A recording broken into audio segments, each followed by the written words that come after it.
And so for me, it was just a kind of a natural space of wanting to tap in and wanting other women who are still struggling with the residual effects of that to know and understand, to find healing. I talk a lot about finding peace from that, and recognize that you really can live a life beyond the abuse and live the life that you want. Hello, and welcome to Grief, Gratitude, and the Gray in Between podcast. This podcast is about exploring the grief that occurs at different times in our lives in which we have had major changes and transitions that literally shake us to the core and make us experience grief. I created this podcast for people to feel a little less hopeless and alone in their own grief process as they hear the stories of others who have had similar journeys. I'm Kendra Rinaldi, your host. Now, let's dive right into today's episode. We have on the podcast today Katherine Barner, who is a grief and trauma expert. She's also an award-winning author and a licensed psychotherapy. She has nearly 30 years of professional experience in the mental health field. And we will be talking a lot today about all the different things she does and how she helps people in their trauma and the methods and the groups and the workshops and sessions and podcasts and you name it. So welcome, Katherine. Thank you, Kendra. I appreciate that introduction. It's good to be here with you. It's going to be a fun conversation. I love doing this. So, thank you so much for having me. I'm so grateful that you're here, and I'm grateful that I was contacted to have you. I'm always eager to learn about other people's journeys and stories, hence the reason I have the podcast. And so I'm happy you're here. So let's start at the beginning. Who is Katherine? Not Katherine with all these titles that I just introduced. Who is Katherine? Where does she live? Where was she born? And how did she end up in this role? I love it. Yes. So Katherine minus all those titles. You know, I tell folks when you strip it all away, and I think I say this on my website, after all of that, you know, I'm a wife, a mom, a recent granny, which is the best thing ever. What? Yes. What? You started young. I'm telling you, the granny, and I absolutely love it. It's probably the title I love most right now. My kids are going to get me for saying that, but they'll be okay. Congratulations. You know, love football, love traveling, love spending time with my family and friends. And, you know, at my core, that's really who I am. Love Jesus and talking about him and the Bible and all that. So that's the core of who I am. Was born and raised in Texas, small town in Texas, and went to school in Atlanta, lived in, you know, a couple of other places for a while, and then finally settled here in Houston, which is where my husband and I make our home now. And, you know, how I got into this work, it's really interesting. After I graduated college, my mother said, get a job. I don't care where it is, just get a job. And so I think that was, you know, she and my father had paid enough money for college. Thankfully, they did that, and I didn't have to take out any student loans. And she was like, listen, it's over, it's done. So I started out, had a friend that worked at a local mental health agency in the town next to ours, and we'd been friends for a while. And she's like, hey, they have a case manager position, and I didn't know what the heck that was. So you had studied psychology, but you didn't. Psychology. You know, that was my undergrad. I got my undergraduate degree at Spelman College in Atlanta in psychology. Some of the best years of my life. And, you know, but I wasn't really sure what I wanted to do with that. You know, of course, everybody's want to be in private practice, but obviously there's a process to that. So at the time, wasn't ready to go back to grad school just yet. So started working at a mental health agency and fell in love with it.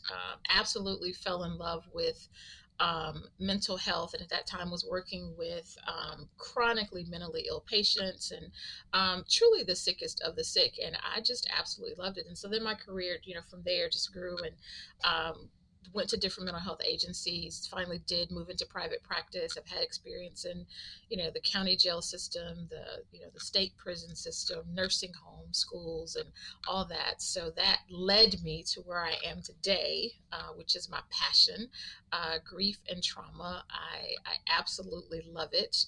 Lots of people think I'm weird when I say that, but that's where I hang No, my hat, no, and no it's worries. Listen.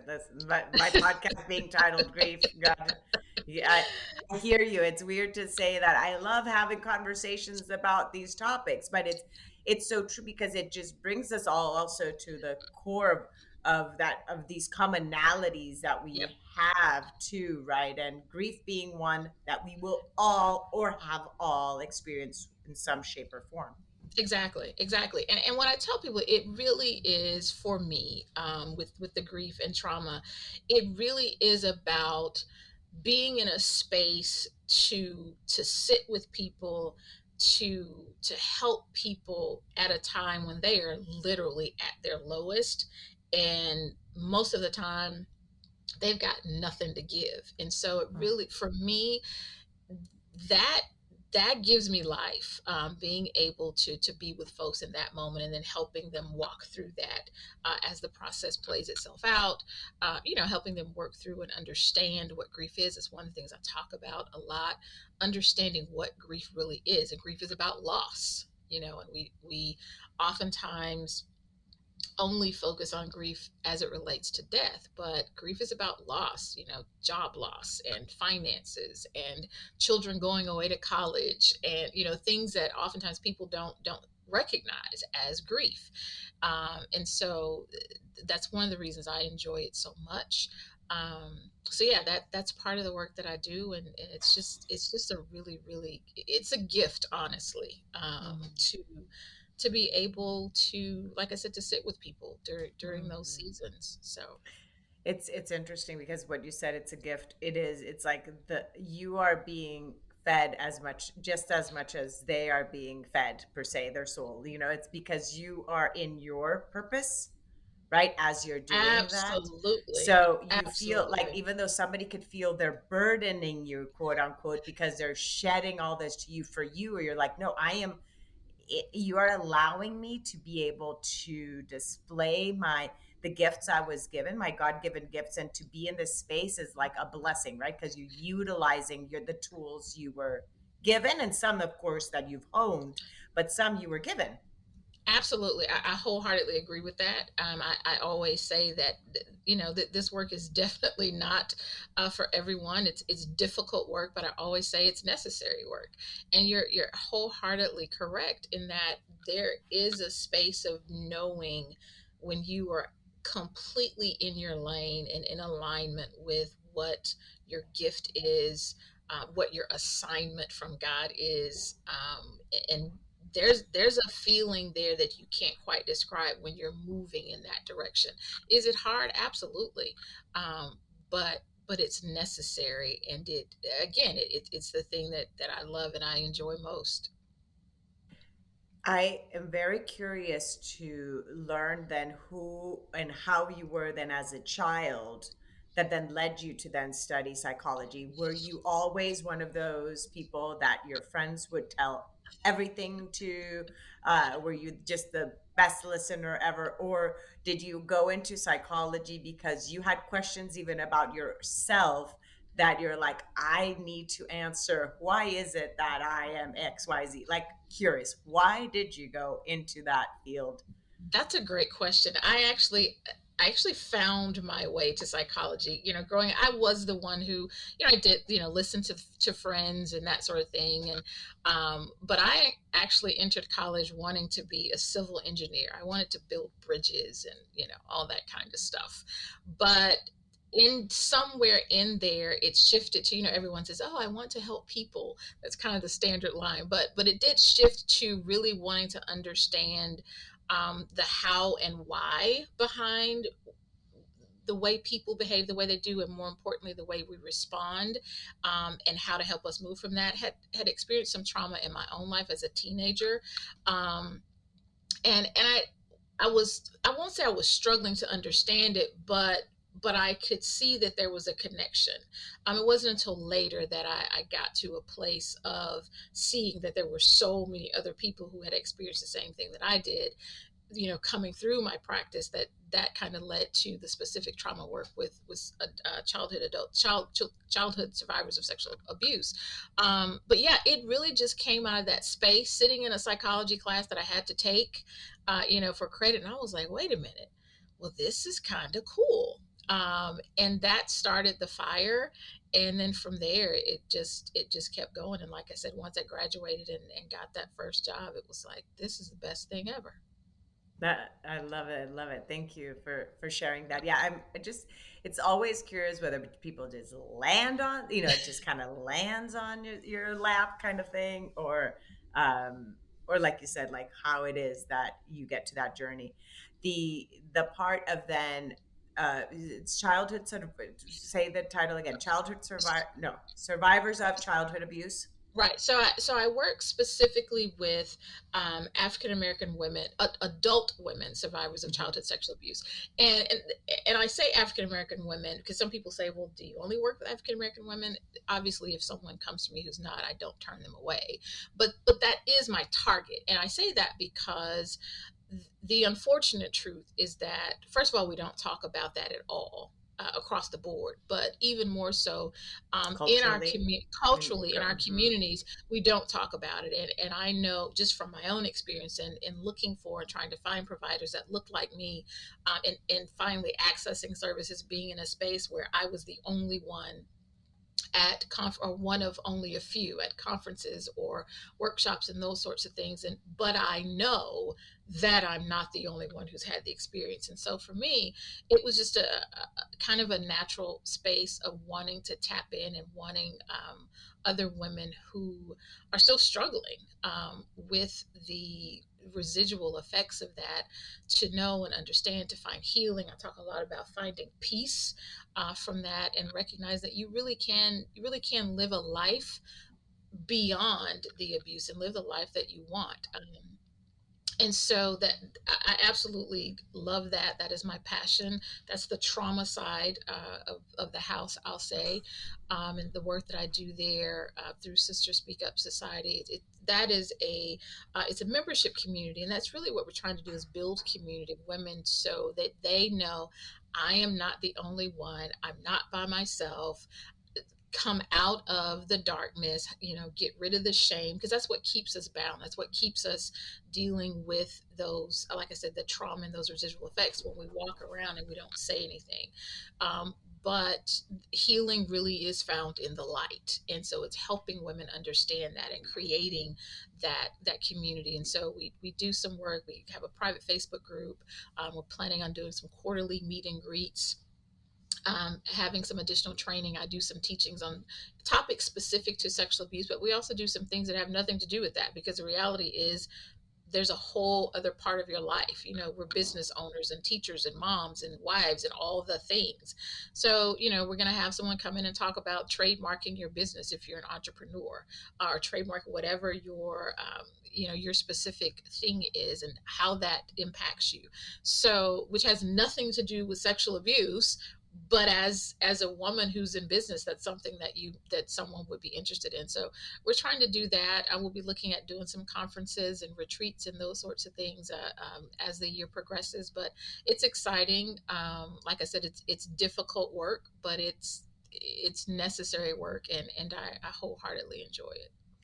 And it's so empowering, right? To empower someone else and to know, again, because in that journey, that's what you're doing. You're not only just listening, but you're creating a space of empowerment. And Absolutely. especially in a culture in which a lot of it, right, has been this Yeah. empowerment, and especially in the African American community, for so many years. I was going to ask about that in terms of generational trauma also carrying through. If you want to talk about that, if you notice that within the people that you talk to.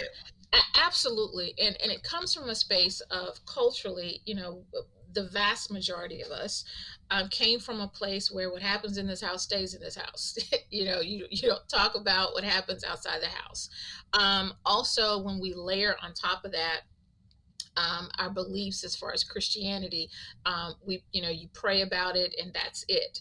And that's wonderful. And I obviously, that is where I hang my hat and I land there. However, there is prayer plus as well. And I liken it to, I mean, I talk about this when I'm talking about mental health as well.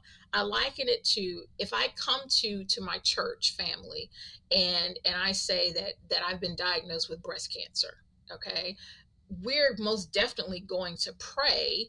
But in addition to that, I live in Houston.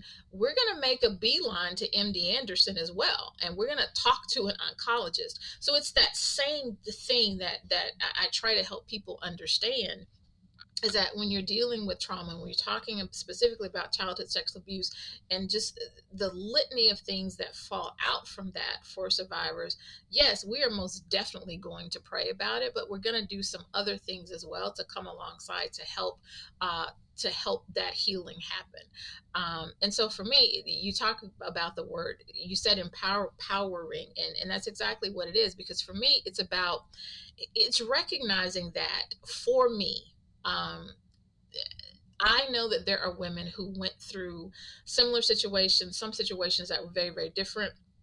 Our specific story may be different, but for whatever, I won't say for whatever reason, I know the reason. By the grace of God, I didn't have those significant, what we may term maladaptive behaviors in the field, is what we call them. But what they really are is coping styles. And what I say is Mhm. just trying to figure out how to live. So difficult relationships, drug abuse, prostitution, all of those things that are a real fallout from childhood sexual abuse, when you're just trying to cope and figure out what the heck happened to me and how to live. I know that there are women who have had that experience, and I also know that there are women who've never said a word to anybody about what happened to them, and they're living that internal turmoil of how to process that. And so on the Mm. outside, and I say this a lot, particularly in our our social media community, where we can make things look like we want on social media. Oh you yeah. know you you take 17 pictures to get the perfect one to post on Instagram. And then you add a filter on top And of that and a ex- background and a ex- background change. You could be in Hawaii if you want in that picture. Mhm. exactly.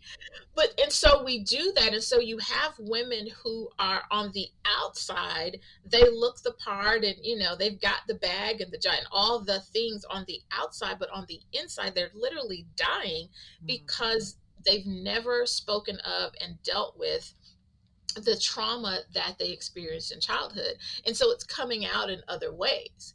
And so again, that's the passion that I have comes from that place, and comes from knowing what I experienced, and how I moved through that process, and knowing that there are still women out there who are suffering and wanting to get them to a place where they can live this. One of the things I say, they can live the life that they both desire and deserve.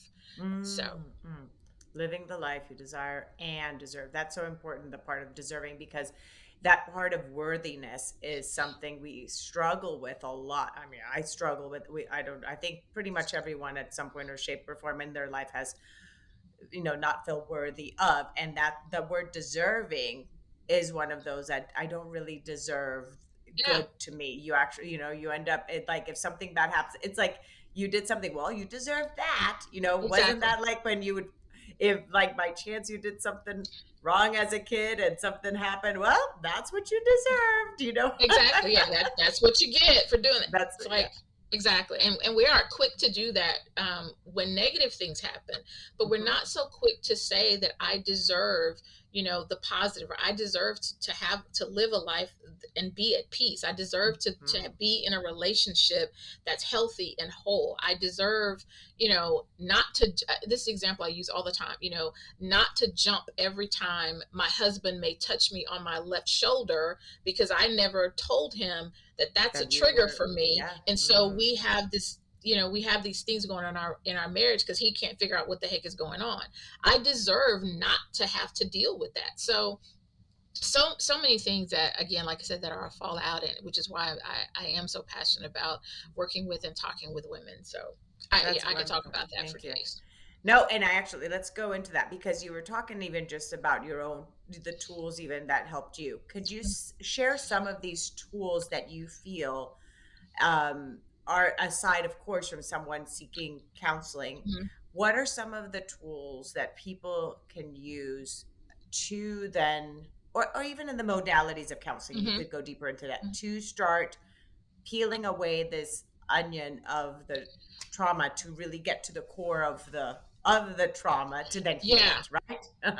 Yeah, I think that, I'm always going to say therapy, therapy, therapy, because Well, absolutely, because especially if it's what the field you're in, if it's also the field that helped you, it's going to be it. yeah, But within it, there's a whole different absolutely. modalities as well. So you can talk about that aspect. Yeah, If you, so there are a couple of things, and one of the things that we talk about is understanding how trauma impacts your brain, particularly when we're talking about children, but just in general, and how, as children, when trauma impacts you, because think about it, as a child, it is the responsibility of the adults in the room to protect me, just by definition. So when that then doesn't happen, as a child, I don't have the intellectual capacity to understand, well, what was that? So when we start talking about coping styles and learning to survive and what do I do to stay safe and what that means,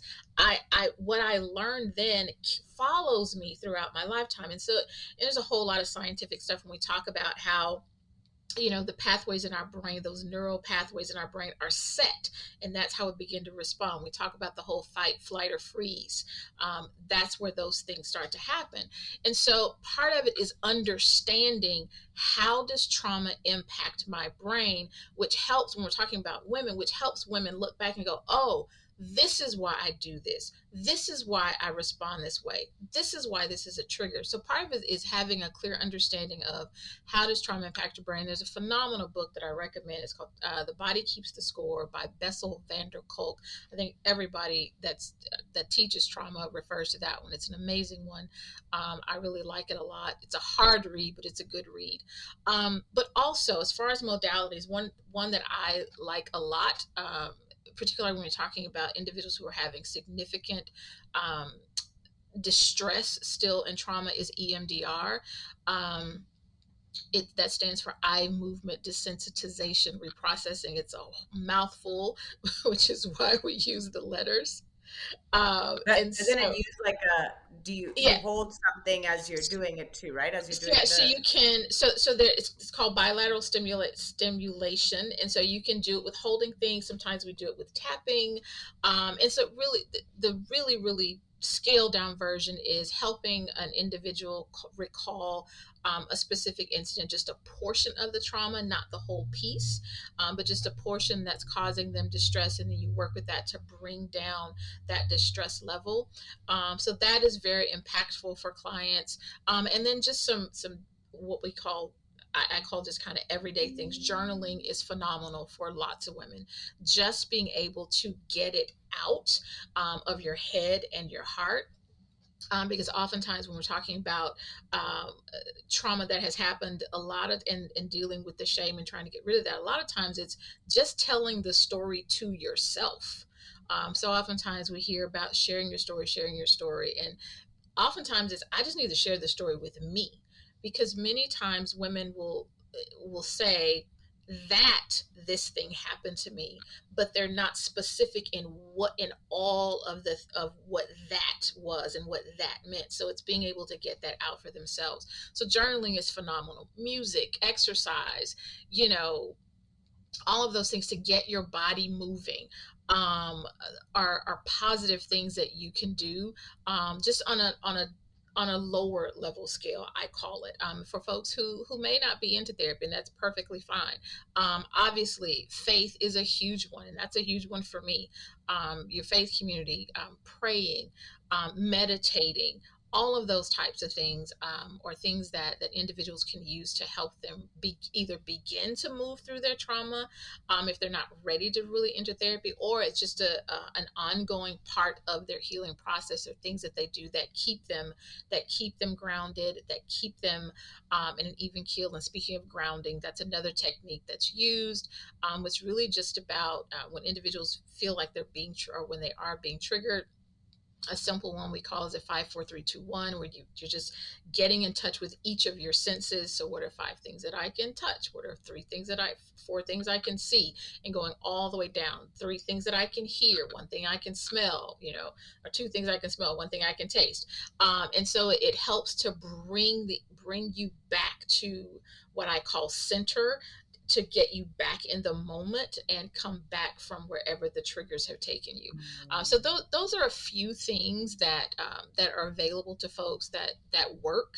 And then, like I said, there's a lot of deep work that individuals can do, just depending on where they are in their healing process. That is so important. Now, let me ask you regarding that the aspect of someone feeling that therapy is something they're going to go to, Hmm. because a lot of times, again, back again to either what you grew up believing or doing, you don't tell anybody. Like you said, it stays in the house. So what do you Yeah, mean you're now going to suddenly go and tell all your things to someone? So the component of even taking that step, like how do you transition from someone that's really needing it, but then that they then take that step to actually seek for therapy, and also finding the right therapist for them, which is an important process too. yeah, that's a great question. And as far as finding a therapist, I think it's so important when you're talking, even when you're talking about grief, when you're talking about trauma, or whatever it may be that you're going to therapy for. I think it's so important but trauma specifically, is to make sure that you are working with a therapist who is trauma informed, meaning they have been trained to work with individuals who have experienced trauma, meaning they understand the brain body connection and why we respond the way we do, and triggers and all those things. Um, and so, what I tell folks is, don't be afraid to ask your therapist, have you worked with these types of issues? Can you share with me some of the modalities that you use? Those kinds of conversations on the call to set the appointment. Those are fair questions to ask a therapist. So, as far as accessing resources and finding a therapist, there are several websites. There's Psychology Today. They have a therapy finder on their website. Going through the American Psychology Association. There's therapy for Black girls, therapy for Black boys. So there are a lot of resources online. But also, what I tell folks also is going through their insurance, through the private insurance. Most, if not all, have what's called an EAP program. That stands for Employee Assistance Program. And so those offer free sessions. And so most individuals will have anywhere from 3, maybe up to 6 free sessions that's paid by their employer. And so all you do is you call your human resources department and say, hey, who's our EAP provider? You don't have to tell them why you're called, what you just want to know who's our EAP provider. They're going to let you know, give you a phone number. You call that company and let them know you're looking for a counselor, and they'll walk you through the process. So I always tell folks to use that because it's free.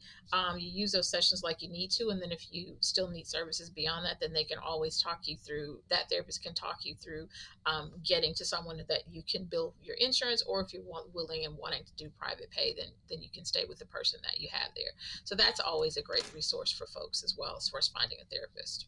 That's so important. The part that it's already covered in some cases by your employer, or that your insurance provides a few sessions for free, that is huge, because that also gives a person a possibility of checking it out so that they see if it's the right fit. Because somebody's not willing to invest, or Exactly. because especially if your deductible only cover, like things like that. Like if you don't have a whatever it is that you have to start paying right away, if you don't really know how it's going to serve you and shift your life in ways that you could not even fathom, and your life, and it is an investment in your life. This is not just something you're just like throwing money out. No, this is going to shift and change your life. So, right? Why not see if it's a possibility? I love the way that you put that, it is an investment in your life. That is so good. And you're right. It will literally change the trajectory of your life. But this is what I tell folks, that therapy, you have to be willing to do the work.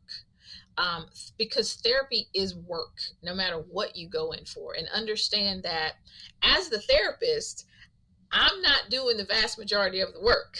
You're doing the work as a client. And so sometimes people come in and like, well, I want you to fix me. And it's like, well, no, that's not exactly how it works. But you have to be willing to do the work and be open. But I love, love, love the way you put that. It's an investment in yourself. And again, that goes for whatever the issue may be, whether it's trauma, whether it's on the grief side of the house. You have to be willing to do that. And what I tell folks is understand that going in that initial session is going to be uncomfortable, because you're right. It's not natural to walk into someone's office that you've literally never met and begin to talk to them about really difficult situations and really difficult seasons in your life. And so there has to be a level of trust and level of rapport that's built with a therapist. And it's okay to communicate that. And so I tell individuals when they're first starting therapy, give it at least two, possibly three sessions before you say this isn't going to work, because there has to be that time to build up the rapport and be willing to actually engage with a therapist and do the work that they're providing you. And the aspect that it's a safe space. This person's not here to judge you at all. They're here to guide you. It's not so different than in dynamics in our friendships, in which we may not end up sharing with our family or friends because we're afraid to lose their love or lose their friendship, quote unquote. Yes, that's a great point. People sometimes swallow all these things because they're the shame and guilt and so forth. They don't end up wanting to say it because then someone may look at them differently. Uh, right. So here's someone they have nothing. They It's got no attachment to your outcome other than the fact that they really do want you to do best. Right. So, Exactly. That's an excellent point. They're only vested to the degree that they want you to accomplish whatever goals you come in and say, "Hey, this is what I want to work on. This is where I want to get." That's where they're vested. They're not concerned. They're really not going to dinner talking about what you shared with them with their friend. That's yeah. not what we do, because we can't. Right. So, and so you're right. It is a place that you can go and just let it all hang out, because it can't leave the room.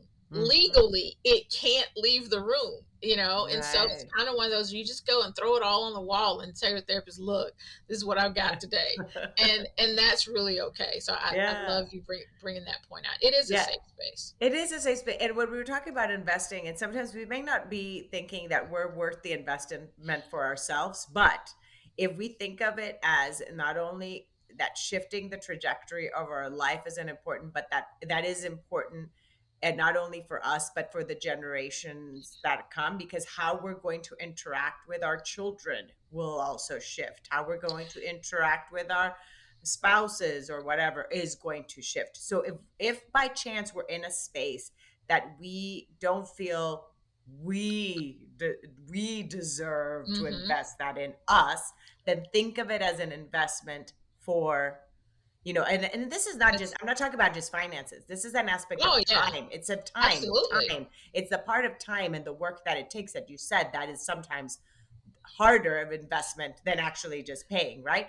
The part that you so Absolutely. Yeah, you actually have to, because you actually have to do the homework that the therapist gave you. But I love that point. You're right, of how it does, it changes you. The goal is for it to change you, not all those other people because most of the time you go into therapy and you're like, so I want you to change my husband, my children, all these other folks. But it's really about you making changes. And so then the system around you does begin to shifts. change and, Absolutely. and does begin to shift. So you make an excellent point. It is about helping to change the trajectory. You mentioned earlier, you were talking about those generational things and those patterns of being silent and holding on to that shame and not talking about things, how that does Mhm. impact generations down the line, and how unhealthy it is, because what you then rely on is those unhealthy coping skills that have been passed down versus learning new and healthy coping skills that are going to open up your life again and shift you in a way that you didn't even know was possible. So being Hmm. open to doing that is half the battle in and of itself, being willing to do it. And then Yeah, that's actually, the part. yeah, The willing. The yeah, willing is probably the the willing. hardest. The That's it. And hardest then part. Yeah. actually doing it is the other half. Yeah. Yeah. No, that Absolutely. is because nobody's gonna drive. Somebody could drive you to an appointment, but that won't make a difference if you're not really ready there to deal with it. Now, let's go into your book Okay. because of the trauma. So you specialize in grief and in trauma, Mhm. and is it the grief that comes from trauma or all types of grief? And then afterwards I'll ask you about the book. So first, That's if a you could clarify that. Yeah, that is an excellent question. So it is all types of grief, and what I say is that grief is about loss. So actually, it's about Yes. all types of loss. There is a component. I'm glad you bring that up. There is a component of grief to the trauma that we work with when we're talking about survivors of childhood sexual abuse. There is a portion of grief there, and so we do touch on that side of the house. But the book and the work that I do there is grief across the board. Hmm. Yes. And I love that you're saying how it really is about loss, and it's about any transition in life that creates, because in like I talk about even grieving when I became a mom, for example, because it was this big shift in my life that occurred in that moment, and it was this loss of identity to some extent of like, wait, where Yes. am I when now in this new Yes. role, uh, right? And like kind of trying to find the parts of me that I could still kind of recognize, and maybe and grieving a little bit the parts that I had lost, of a little bit of the freedom, sleeping through the night, all these things, all these things, right? And it was such a happy time too, right? It's like, Yeah. so it's not only associated with sad moments, it can be That associated with happy moments in that life that you is still can such grieve. that is such an excellent point. I'm so glad you bring that up because so many I was talking to someone just the other day who's really dealing with a lot of grief because their child is about to head off to college. And this is a male, by the way. And so, generally men really don't communicate these things, but he was talking to me. He's like, I literally can't get it together. He said, my son is packing and I can't go by the room because I just start crying. And I help people understand that. And most of the times when I hear that, particularly about kids going off to college, it's usually the moms that say that. And they're like, I don't know what's wrong with me. I should be happy. I really do want them to go. I'm happy for them. And I'm like, hold on. When you break this down, you're talking about a person who's lived in your house for the past 18 years that you've been responsible for caring for, and now all of a sudden they're like, so hey, I'm out of here. Like that's not supposed to feel completely good. Yes, you're happy for them, you want them to have a great, Hmm. but there is a part that grieves their physical presence being there with you. And so there are these positive things that happen in our lives when we do experience that feeling of loss. And so then there's the process of grief that happens. I dealt with an individual years ago. He was in the military his entire career. He was preparing to retire, was happy about retiring, wanted to retire, had all the plans. He and his wife had made about where they were going to go, what they were going to do. So he retires, has this great party, and a month later he comes to see me, and he was miserable. He said, "I don't know what's wrong with me. I can't get it together. What is happening?" And so we talked about Huge. That's your a huge one yes, right there. He's and grieving the you life he had. That his job exactly. was part of his life, huge part of his life. Yeah. And what you said, that his identity was wrapped into that. And so now it was, well, wait a minute. Who am I? Like, what do I do? Yes, I was looking forward to just sitting by the lake and fishing, but wait a minute. What do I do? Like, can I really fish every day? I don't want to fish every day. So those types of things, I'm really glad you brought that up, that Yeah. happen. And then, of course, the difficult seasons that we go through, the death and the job loss, and the finances and the relationships, and health challenges, and all of those things that can bring about the process of loss. And so I wrote the book. Yeah, um, let's say the name. Let's say the name. So yes, so God the help title me, I'm grieving. yes, so the title of the book is God Help Me, I'm Grieving, Finding Healing After Loss. And I'll tell you, I actually wrote this book after my mother passed away. My mom passed away in 2011. And my mother was my everything. There's really no other way to describe it. She was my everything. She was my biggest cheerleader. I mean, she was my girl. And, we were extremely close. And when she passed away, I went through a period where I just did not know what to do. And I got to a place where I was like, no, wait a minute.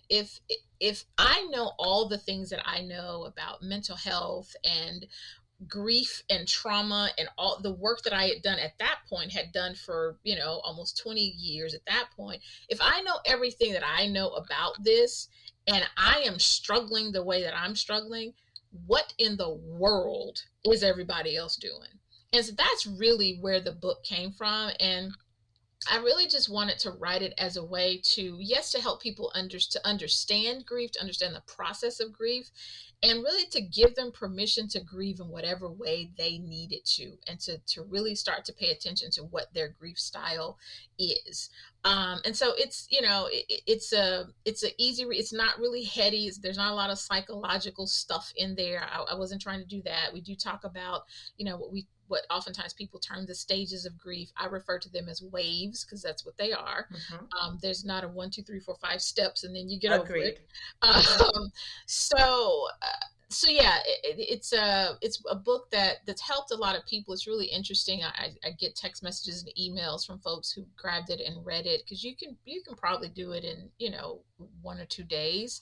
But again, and it's one that you can pick up and put down and come back to it later and pick up a portion of it.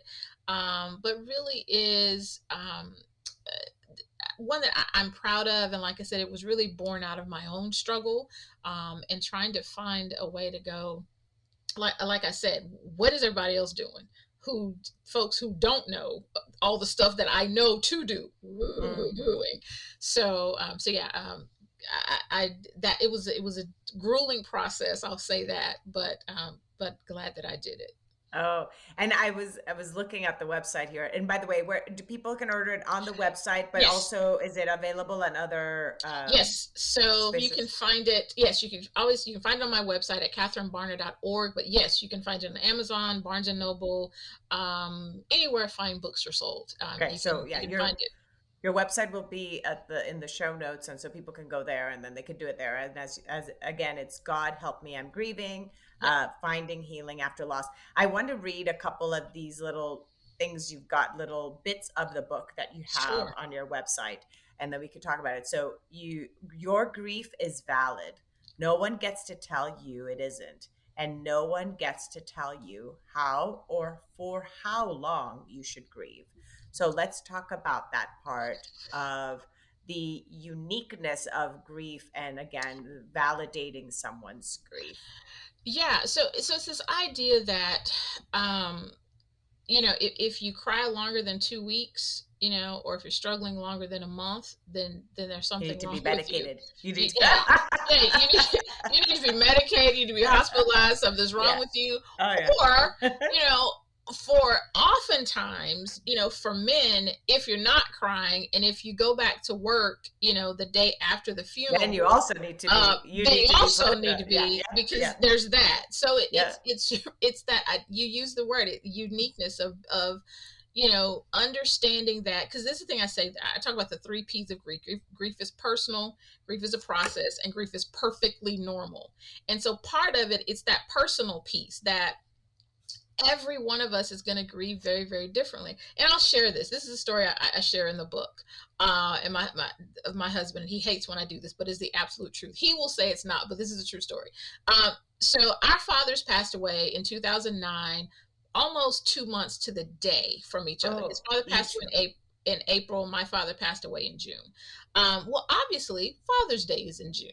So my dad passed away. I want to say it was June 7th. Of course, you have the funeral, all the things. Well, Father's Day rolls around. Well, needless to say, I was still struggling a bit at that point. And my husband, and I will say this, my husband is a psychologist. So hear this. Okay. Um, so, I'm still emoting about the fact that my father has died. And my father and I had a difficult relationship. So there was all that layered on top of it. So he says to me one day, as we're laying on the sofa, I'm in his lap crying. He says to me, "It's been 2 weeks. You should be better by now." Now, hear me when I say, I'm we like, are, my body just like, yeah, I know. We are still married today. He is still currently my husband, and he was my, so I did not, like, hide him in the bushes right. He was somewhere. just saying what is Yeah, like also what some of us just say because we also are so uncomfortable with seeing someone go through pain and bingo. we don't know how to deal with it, that it That's really it's a reflection of ourselves of, oh my gosh, what do I do with all these emotions she's bingo. putting out there? Yeah, and that's why I use that. I put that in the book. He was like, "You are not going to put that in the book." I was like, "Oh, I'm putting it in the book." But you're absolutely right. It was, and I when I when I'm Let's say, teaching, I let's tell say folks, a southern thing, bless his heart. yeah, Let's say a southern. exactly. And I tell people, like, he wasn't trying to send me into orbit, although that's what happened when he said it. You're absolutely right. It came from that place of, my wife is hurting, my wife is crying, and I can't fix it. So I don't know what to do. And you're right, because none of us like to see people hurt. None of us want to see people cry. We want them to stop, because you're right, it does make us uncomfortable. And so it's so important for the one who's grieving to understand and to know that your grief is normal, and that your grief is personal. So when people say things to you like that, you don't then take on, well, maybe I shouldn't still be crying. Maybe I Mm, should be okay. Maybe there's something is wrong with me. So that's why I use that example. And I love, that you brought up that quote, because it's so important to understand how you grieve, and understand that grief is normal given whatever you've been through. It is normal. It is okay. It is a yes. process. You're going to get through it. But for wherever you are in the space right now, it is okay. Yes. And then, the other thing too, you've experienced the death of your dad and your mom 2 years Mm-hmm. apart. Mm-hmm. Uh, to also not have this expectation, like you said before, you had all these tools you already had and you still struggled. Now, the other added thing, you had already experienced the grief of the death of your dad, yet you're Mm-hmm. adding another one. Not to also think that you were going to grieve the same way that you grieved the loss of another person. So don't, and having this grace with yourself in that process of knowing that okay, this is odd. Why is it that I'm not handling this right now the same way I did this other thing? I should have Yes. grown through that. I just went, how do I know? No, you're not going to grieve the same. That is an excellent point, and that grace point that you bring up is so true, because I say this all the time to folks. Give yourself the grace and the space to grieve the way that you need to. And you're right. I'll share another example. You're right. My parents passed away right about 2.5 years apart, and I could not get it together after it took me about a year just to figure out that the world was still spinning after my mom passed away. I was still going through the motions, but emotionally, it took a while. And so I'll share this because this actually just happened. My uncle, who's my mom's brother, passed away last year. It was a year on Tuesday rather, that he passed away. And he was, I always say, he was more of a father to me than an uncle. I called him uncle, but he was so much more than that. When he passed away, the grief that I experienced, and the sense of loss that hit me last year when he passed away, when it sent me into a tailspin that looked nothing like when my father passed away. And so what I talk to people about is the who, the what, the when, the where, and the how of your loss. Who was it that passed away? Okay, well, in name, it was my uncle. Okay, but when you talk about the relationship, the title, and then but in the relationship, relationally, he was more of a father than an uncle. So that looked very different. So I tell people that oftentimes you think about when friends pass away, or a cousin, or a grandmother that A pet, a a pet, pet, a pet. absolutely. I'm going to be interviewing somebody on that is a grief coach for people with pet loss, because that's one that people do not comprehend, how someone can be so sad over the companion that you've had the closest to you, you're into, Absolutely. yeah. Yeah, Mhm. it boils down to loss and Yes. what was that relationship Hmm. relationally, what was that like for you? And so those are some examples that I give. Again, I appreciate you bringing up that quote, and that was a really long answer to your question, but yeah, this again, I could talk I about this love all it. day too. Yeah. Love it. And I love it, love it, love it. Thank you so much. Let me say one more from here and then let's see. Um, Okay, I'm gonna say the last one. Okay. Especially since you are since the book is called God Help Me I'm Grieving, it's Hmm. faith-based. Let's go with this last one. God Okay. never disqualified anyone for expressing his or her grief, and you are no different. Your emotional response to your loss does not disqualify you as his child. Let's go into that part. So the part of, do people feel somehow guilty in terms of, are they struggling where they, when they grieve, is it because they feel a sense of guilt that they're struggling with their sense of their faith of what is to come, of their knowing that, let's say, everything I learned spiritually per se, you might be struggling with that in that moment of Hmm. like, okay, I know what happens, whatever people's beliefs are as they're Hmm. listening to this, whatever beliefs you have as you're carrying through, if in that moment of grieving your faith is challenged in some way in your grief, Yeah. is that kind of what that quote is from?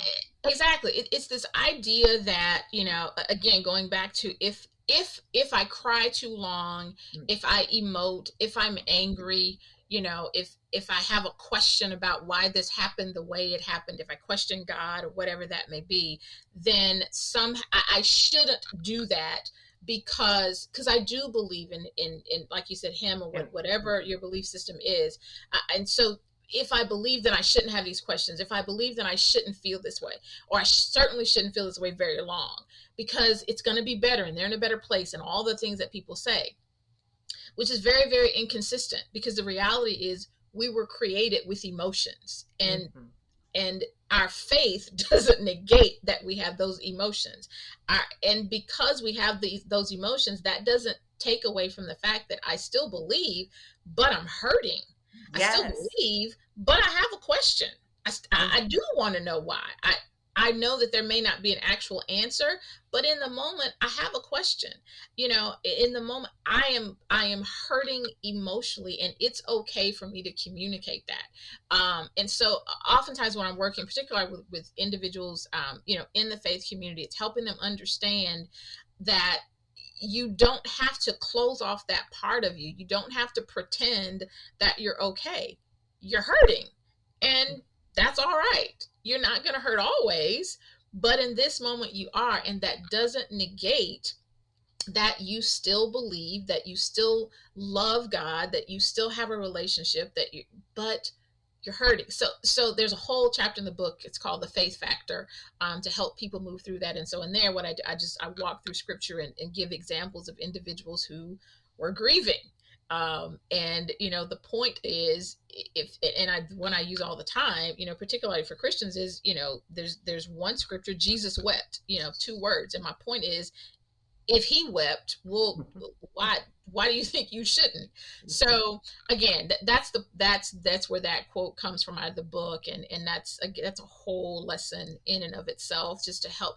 And again, the book is really about helping people shed some of that weight and that guilt of, and those shoulds and those oughts and all of those absolutes when it comes to grief, because there aren't any. it Yes, there you aren't it. There's not a specific roadmap for anybody. There's That's why not. I think that these conversations are so important, and that's why I think that we've been so judgmental of our own grief, is because somehow we think that we have to grieve a certain way or Yeah. be over it, or that time heals, and that therefore we should be okay after a certain number of time, after the 2 weeks. Exactly.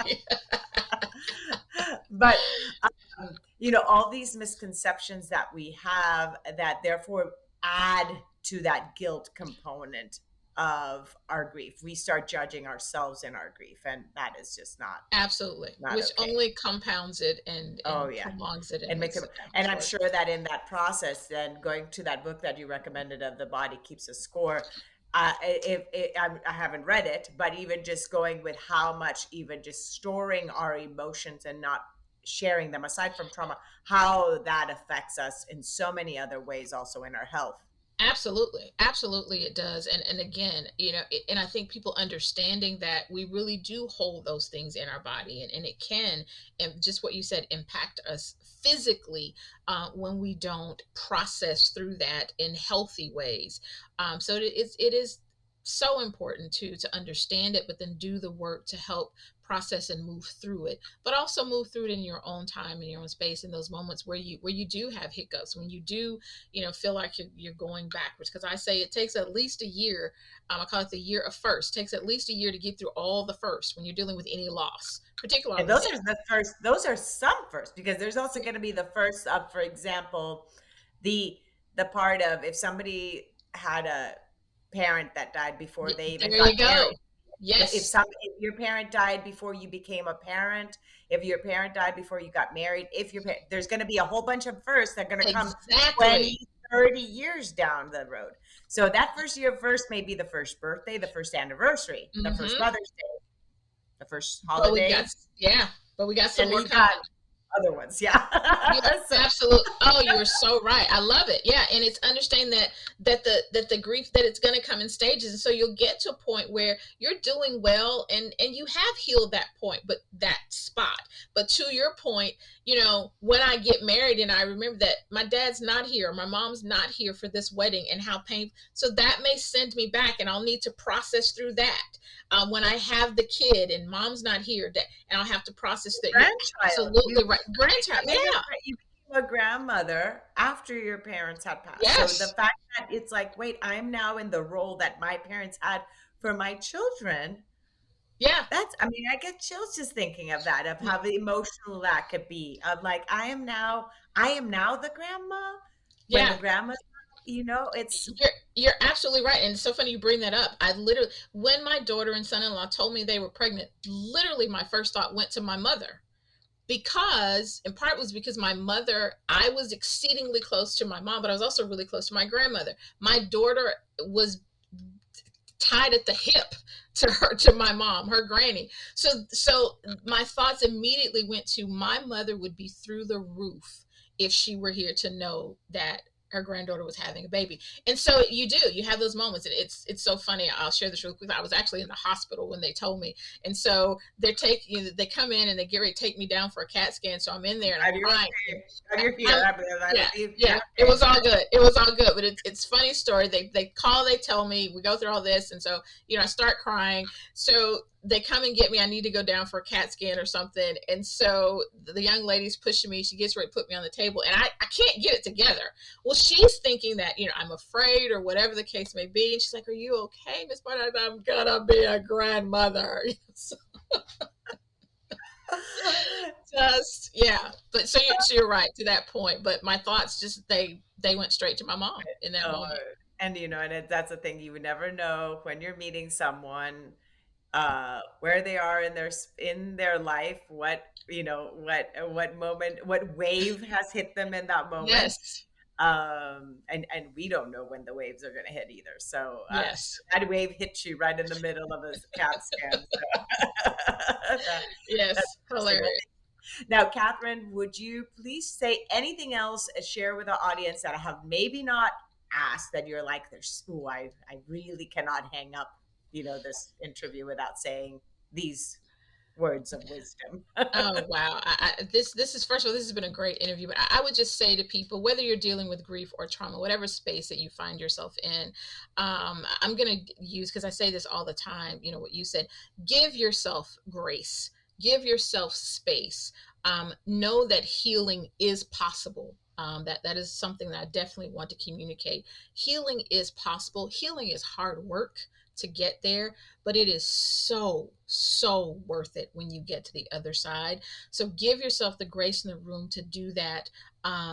Be intentional about doing the work, but know that it is absolutely possible, and you are not even going to believe the life that you can have when you make it to the other side. So thank you so, so much for having me. This has been a lot of fun. I really appreciate I it. know, and isn't it interesting? We can have fun talking about grief and trauma. Yes, There yes, I we say it all the time. It is so much fun. It is because we're both in our if we say in Spanish, estamos en nuestra salsa, like in our sauce. Like this is our sauce. Yes. Like salsa, like a salsa, like this is our salsa. Like this is our yeah, this is our jam. This This is this is our it. This is jam. our jam. I This love is it. our jam. So it may seem like weird for others that for us it's our jam. So I'm so grateful. And again, you can find Katherine Barner's website. You can go straight to katherinebarner.org and be able to find her book, God Help Me, I'm Grieving, Finding Healing After Loss. You can find it there. And then social media wise, people can find you on which Yeah. So I'm mostly hanging out on Instagram and LinkedIn, and so both of those are at Miss Cat Speaks. You can find me there. Yeah, feel free to reach out, send me a DM, and I'm glad to connect with any of you. Like I said, a always on the DM and a website. DL. Oh, look Yeah, at we're go like ahead. all we're like Slide in the DMs. hi to Send DM. me a message. I love it. Thank you so much, Catherine. It's been an honor Thank having you. you and so much fun getting to know you as well. You as well. Thank you.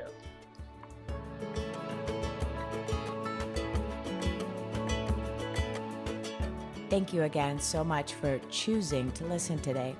I hope that you can take away a few nuggets from today's episode that can bring you comfort in your times of grief. If so, it would mean so much to me if you would rate and comment on this episode. And if you feel inspired in some way to share it with someone who may need to hear this, please do so. Also, if you or someone you know has a story of grief and gratitude that should be shared so that others can be inspired as well, please reach out to me. And thanks once again for tuning in to Grief, Gratitude, and the Gray in Between podcast. Have a beautiful day.